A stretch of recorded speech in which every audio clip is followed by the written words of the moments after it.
Hello' everyone, মোৰ নাম যাদৱ ৰয়।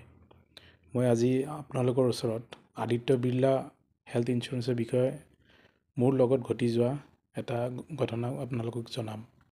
মই এটা হেল্থ ইঞ্চুৰেঞ্চ আদিত্য বিৰলাৰ পৰা কৰিছিলোঁ, মিষ্টাৰ শুভ চৌধুৰীৰ পৰা। তেওঁ যথেষ্টখিনি হেল্পফুল আৰু মোৰ ক্লেইম প্ৰচেছখিনি ইমান সহজতে তেওঁ কৰি দিলে, মই খুব আচৰিত পালোঁ।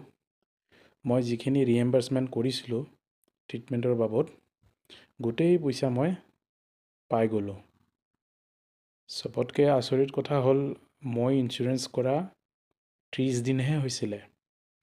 31 দিনৰ দিনাই মই হস্পিটেলাইজড হ'লোঁ আৰু কোনো অসুবিধা নোহোৱাকৈ গোটেই ক্লেইমৰ পইচা 1 টকাও ডিডাকশ্যন নোহোৱাকৈ মই পাই গ'লোঁ। গতিকে heartful thank to Shubhada plus Aditya Birla health insurance.